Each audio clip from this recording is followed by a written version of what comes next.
ଆଜ୍ଞା କଣ କୋଉଥିପାଇଁ ଆସିଥିଲେ? ଓ ପେଟ୍ରୋଲ ପକେଇବାକୁ ଲିଟର ଖଣ୍ଡେ ହବ 2 ଲିଟର ହବ ପେଟ୍ରୋଲ ଲାଇନ କି ଡିଜେଲ ଲାଇନ ପେଟ୍ରୋଲ ପମ୍ପରେ ଗତକାଲି ସନ୍ଧ୍ୟାରେ କୋଉଠି ନାହିଁ। ଅଛି କିଛିଟା ଜାଗାରେ ଅଛି କିଛିଟା ଜାଗାରେ ନାହିଁ। ତ ସେମିତି କଲେ ତ ଏସେନ୍ସିଆଲ ସର୍ଭିସ ଗୁଡା ତ ଏମିତି ବନ୍ଦ ହେଲେ ତ ହବନି ନା। ଏସେନ୍ସିଆଲ ସର୍ଭିସ ଯୋଉଗୁଡା ହଁ ଯେତେଟା କମ୍ ହେଇପାରିବ ଗଭର୍ଣ୍ଣମେଣ୍ଟର ଠିକ୍ ଅଛି। ସରକାର କହୁଛନ୍ତି କହୁଛନ୍ତି ଯୋଉଟା ନ୍ୟାୟ ମାନିବାକୁ ହବ। ଅଯଥା ଚଳିଲେ ତ ପେଟ୍ରୋଲ ବେଶୀ ଖାଉ କିନ୍ତୁ ଯାହାର ଜମା କିଛି ନାହିଁ ନିହାତି ଦରକାର।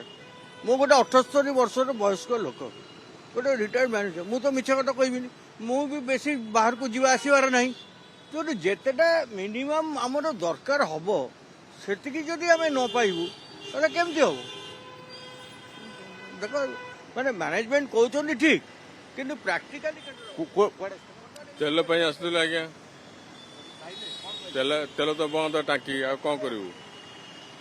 ତେଲ ତ ଟାଙ୍କି ବନ୍ଦ। ଆପଣ କଣ ନିହାତି ଗାଡି ଧରି ଗାଡି ତେଲ ବି ନାହିଁ। ଆପଣ ଯୋଉ କାମରେ ବାହାରୁଛନ୍ତି ନିହାତି 2 ଚକିଆ ଗାଡି ଧରିକି ବାହାରିବାକୁ ପଡିବ। ବାହାରିବାକୁ ପଡିବ ତ ନହେଲେ ତ ଆମେ ଯାଇପାରିବୁନି କୁଆଡେ। କାର୍ଡ ମେଡିକାଲ ଯିବା ଦରକାର ତା ପେଟ୍ରୋଲ ନାହିଁ। ପେଟ୍ରୋଲ ପମ୍ପରେ ଘର 2 କିଲୋମିଟର 3 କିଲୋମିଟର ଗଲେ ପେଟ୍ରୋଲ ପମ୍ପ ଗଲାକୁ ତ ଅଧା ପେଟ୍ରୋଲ ବି ସରିଲା।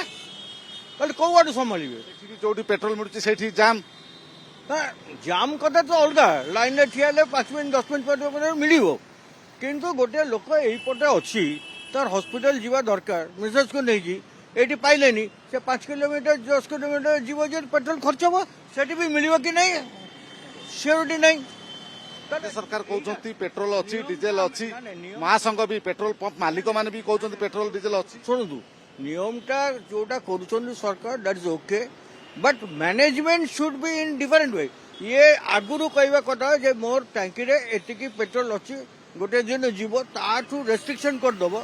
ତାପରେ ଗୋଟେ ଦିନ 2ଟା ଦିନ ଗଭର୍ଣ୍ଣମେଣ୍ଟ କହୁଛି ଯେ ଆମର ପେଟ୍ରୋଲର ସର୍ଟେଜ ନାହିଁ ହେଲା ଗ୍ୟାସର ସର୍ଟେଜ ନାହିଁ କିନ୍ତୁ ଡିଲର ମାନେ ଏମାନେ ବଦମାସି କରି କରୁଛନ୍ତି